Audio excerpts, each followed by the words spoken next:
Hello and welcome to my talk on Umbraco and Docker, where I'll be hosting a .NET load-balanced content management system built on Docker. Umbraco is a CMS I'll be using, and as with most things, other options are available too, but we'll learn more about that during this talk. Allow me to introduce myself. I'm Carl. I'm a web and application developer. I am an MVP with the Umbraco content management system, but I also love tinkering with IoT, massive Docker fan. And unfortunately, I normally would have my webcam on when I'm delivering talks like this, but I am currently recovering from COVID, so I look terrible. Please forgive me, I'm just going to have my webcam off for this one. So let's start with what is Umbraco. It is an open source content management system initially released back in 1997. It is, because it's open source, it's a member of the Dotnet Foundation, which is an independent foundation set up to manage and curate and help grow the communities of open source .NET based projects. And it is one of the most active open source CMS systems on GitHub. It was initially built on the Microsoft .NET framework stack, which was only at the time supported Windows. They had big plans for it being able to run anywhere, but the .NET framework, as it was known, only ever ran on Windows. However, this content management system was able to run in the cloud on Azure. And you could also host it on IIS Server, which is Windows's web server technology. However, now .NET has moved on quite a bit since those days, and the latest version of .NET, version 6, will run on Windows, will run on Mac OS, will run on Linux. It'll run on x86 architecture as well as ARM. So really, it runs basically everywhere. And because of that, and because the latest version of .NET is able to do so, the content management system, Umbraco, is able to do so.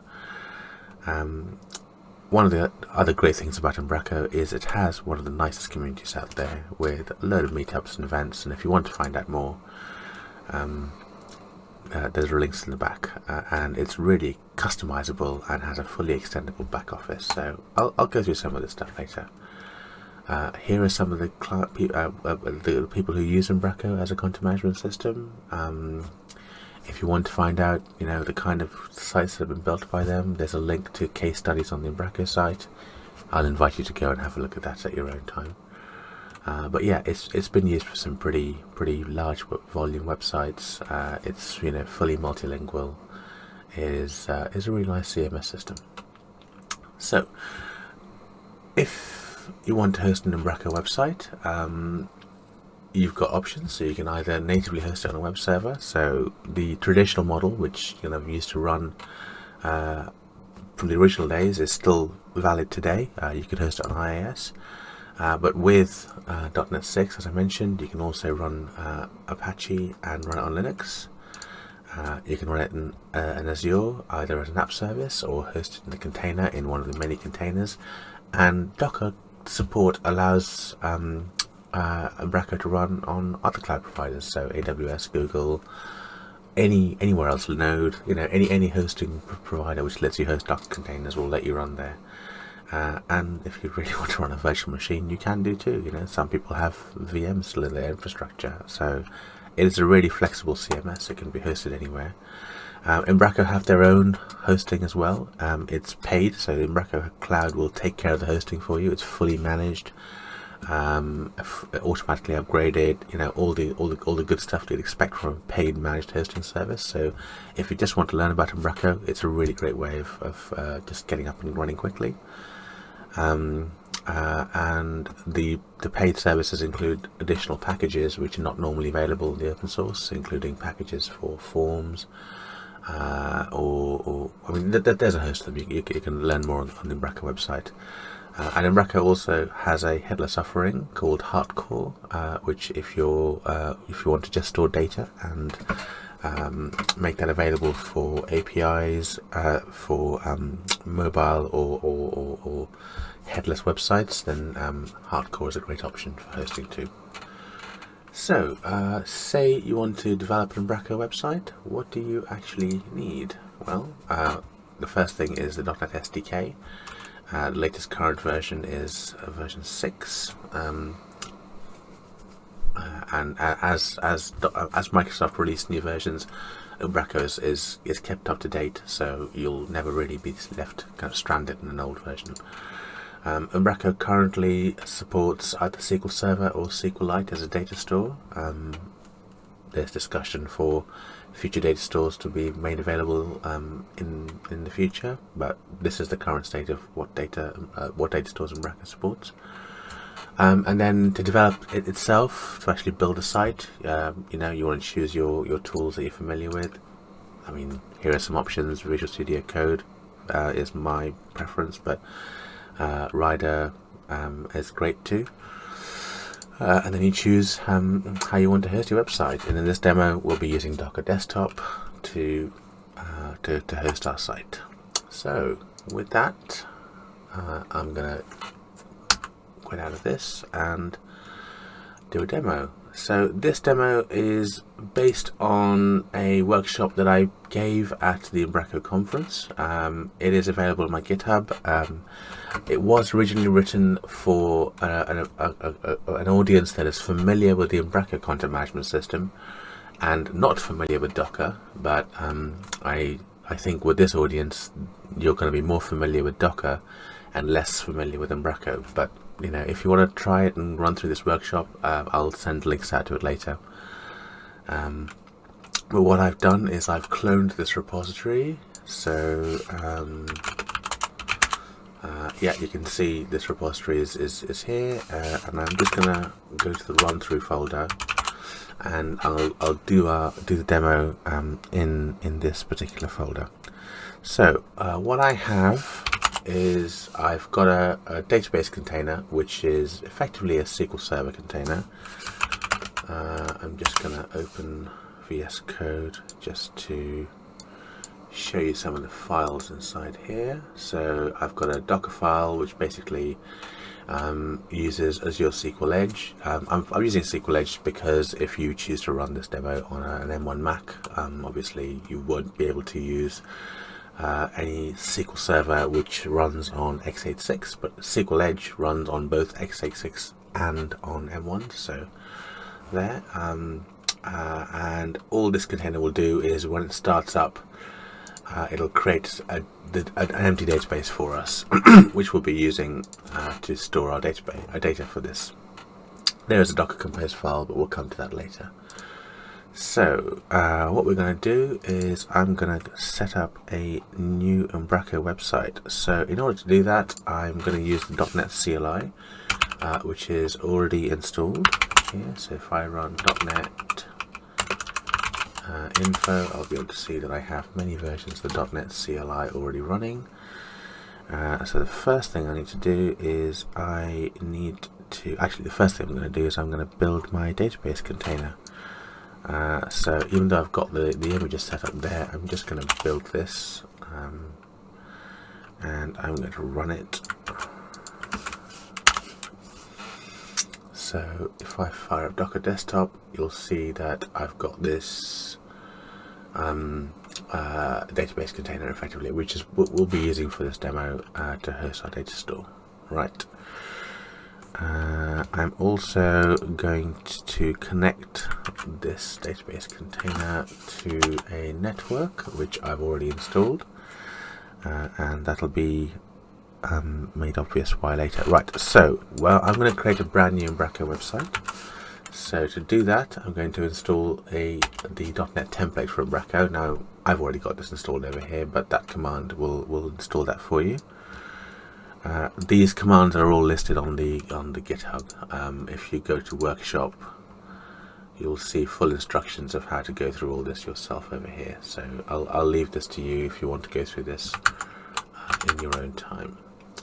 So now that we've got the Umbraco template, I'm going to create a brand new oops, not that command, sorry. I'm going to create a brand new Umbraco website. It'll be a completely empty website. There'll be nothing inside it right now. And there we go. So I'm now going to run that website, which effectively, this has nothing to do with Docker right now. This is just running entirely in my local environment, my local machine. This is just installing database and get everything up and running. And there we go. So you can see it's listening for that port. So if I open up that port, here we go. Here's Umbraco, and this is what you'll see when you first open up Umbraco. It'll ask you to log in. Now, when you install Umbraco, you provide your credentials if you want to at the start. So I've already pre-created some test credentials, and I'm going to log into the back end of Umbraco. So this is the back end of Umbraco. I'll give you a little run through. There is a tool which you can follow, but I'm not going to do that for this demo. What you'll essentially see is content in the content tab, which basically lets you manage obviously the content for your website. Media is your images, maybe PDF files, other static files that you want to use in your website. But yeah, images and that kind of thing. Settings is where I can kind of create the kind of structures that I want for my websites. I can create templates, I can create and modify my style sheets internally. That's not normally something most editors will be able to see. Normally editors will only use content and media, but I'm logged in as an admin. Packages gives you access to the marketplace for Umbraco, where there's a whole host of fantastic packages written by the community. Some are paid, some are free. There's a bunch of resources there. Users lets you manage back-end users. So if I want to create an editor user who's not an admin, I can create users inside there. And members lets you create front-end users. So if I want to create a membership area on my website, I'd manage that inside here. Forms is a paid Umbraco package which lets you effectively excuse me, handle creating dynamic web forms, which will you can link them with CRM systems. There's integrations for CRMs like HubSpot, that kind of thing. Now, there's nothing in this Umbraco website, so if I open up a new tab and go to the front end, there'll be nothing to see there. So what I'm going to do is I'm going to stop this website and I'm going to install a template, which will basically create a very quick website for us to just have something to work with. Now the template is installed, I'm going to run the project again. And that will install the template and get everything configured. It'll create some content for us, and you'll see it's created a bunch of content nodes. So if I go back to the back end, the back end of Umbraco is just the website URL /Umbraco, and once you're logged in, but you'll see this time I have something in the content area. So I have some nodes. I have home, I have about, blog, contact, error, site search, that kind of thing. And if I go to the media section, I have some images. So I can see this has created a bunch of images for us that I will be able to use in the website. And if I wanted to go and create content as an editor, if I wanted to change the About Us page, I could go here and change that to say About Us, publish it. If I go to the front end of the website, if I refresh this, excuse me, you'll see the front end of this template that we've installed. It's a fairly simple template, but it gives you a good an example of how Umbraco works. Yeah, I'd encourage you to explore this in your own time, and there are a bunch of templates available. Okay, so now that our project is up and running, we've just built this locally. So I've built a site, I've got it up and running. I'd like to actually put this into a Docker container. So what I'm going to do is I'm going to stop our site from running, and I'm going to switch back into Visual Studio Code. Now here you'll see where we initially only started with the database container, database folder. Sorry, I've actually got a website container there too. So that folder is where our website is built. So what the first thing I'm going to do is I'm going to add a new Docker file into here. And in that Docker file, I'm just going to paste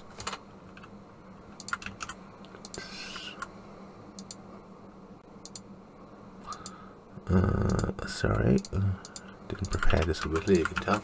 There you go. So I'm going to just paste a pre-configured Docker file, which basically is going to use the Dotnet Sdk to build our package, and it's going to use the .NET runtime container to actually host and run our website, and that's what this is really doing. I just need to make sure it's got the right line ending because I'm on Windows, as I'm sure you can tell. Yeah, that's one thing. So on Windows, if you're not familiar, if you build a container that runs on Linux, you need to make sure that your line endings are line LF, not Windows, which is CRLF. So VS Code lets you just do that quickly from that little thing in the corner. Right, so now that that's up and running, I can open up my terminal, and I've created my container. I just need to make one other change, which is if I want the images to appear on my website, I actually need to put in this little additional node in my project file to just tell my project file to also include everything in a media folder. Now, Umbraco uses a media folder, it's there, to host all its images. Now, we're just building this locally, so I don't care about the fact that the media folder is just on my local machine, but when I run this in a Docker container, and especially when I run this in a load balanced environment, I don't want to have to spend time copying my images to every single node in this load balanced environment. So what I will do with Docker is I'm going to put this media folder into a volume, which will then allow me to store that somewhere else on the network, either as a network attached storage location or somewhere else where you can configure that. And that's down to you when you want to run your site in production. So I've done that. The next thing I'm just going to do is I'm just going to change my connection string, because when I run this in the container, I won't be able to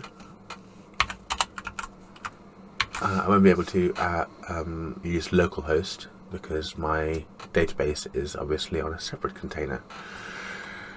Okay, so I've created my Docker file for my website. I've set up my connection string so it can get to the right site. So now I'm going to build my website container. So our database is already up and running. I'm going to build the image for our website container right now. That's going to take a little while to do. And once that's done, hopefully not too much longer.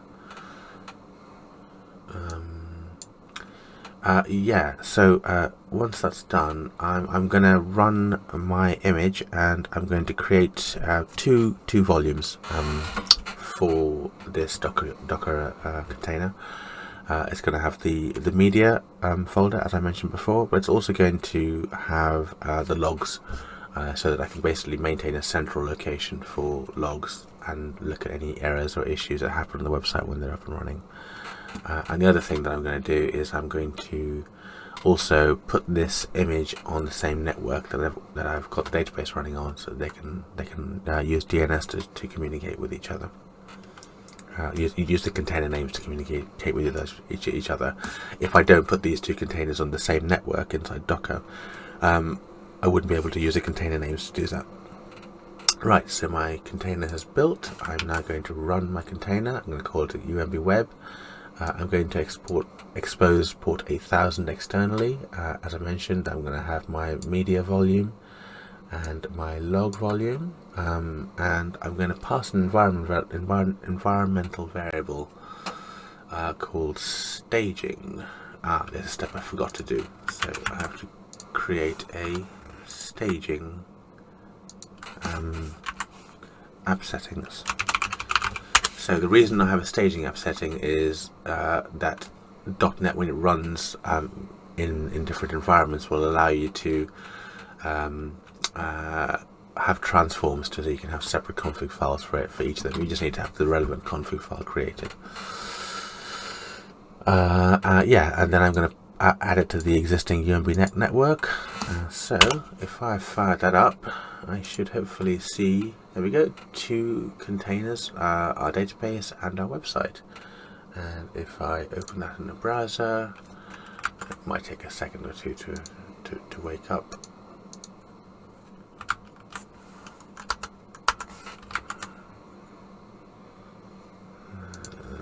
Let's see what this is saying.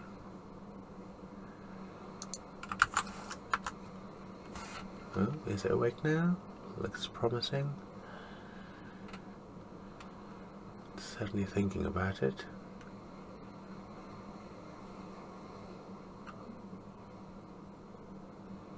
Ah, there we go. Right. So now we have Umbraco up and running in our container. Now, if I want to run this in a load balanced environment, I don't actually want to have a single container for the website. I actually want to have 3 containers. Okay, so this Docker Compose file has effectively the definition for our database container, which is using the database we built before, which is just a basic SQL Server database.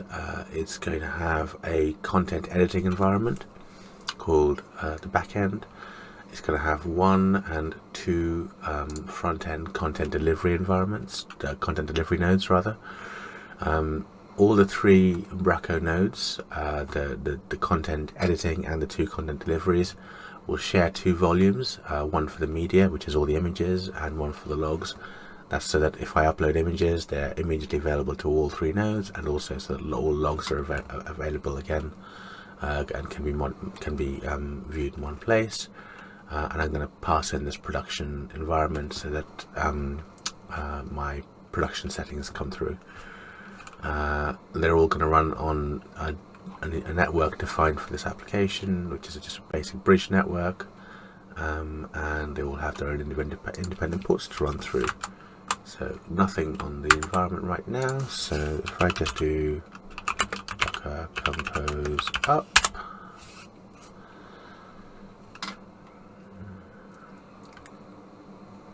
it should fire up. There we go. So we've got our database node and our backend and front-end nodes. And if I go here to 5080/Umbraco, I'm just going to reload this. Oh, it's kicked me out. Okay, I'm just going to log in again. There we go. So this is our content editing node, and then I'm just going to close the tabs below. I'm going to open up 2 more tabs. So 5081 was content delivery node 1, and 5082 was content delivery node 2. There we go, so 5081 and 5082. And if I come in here and make any changes, so if I go to the About Us page and I say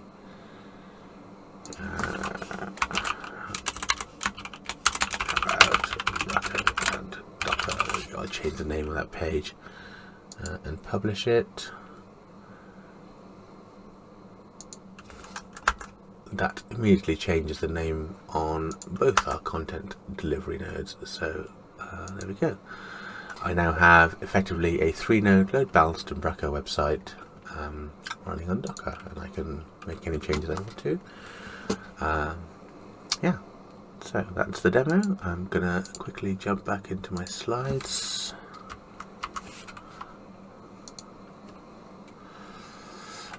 As mentioned, the URL for the workshop, which I have run for an Umbraco audience, please bear in mind that workshop is designed more for an Umbraco audience who are not so familiar with Docker. I think this audience will be more familiar with Docker but less familiar with Umbraco. But yeah, it's there and fully available, so please run through if you have any questions. Yeah, so we created a local Umbraco website and we ran it against a database running in Docker. We got that up and running. We then pushed it to a production environment where we had 3 nodes, 1 content editing and 2 content delivery. And then we shared the media folder and the logs through volumes.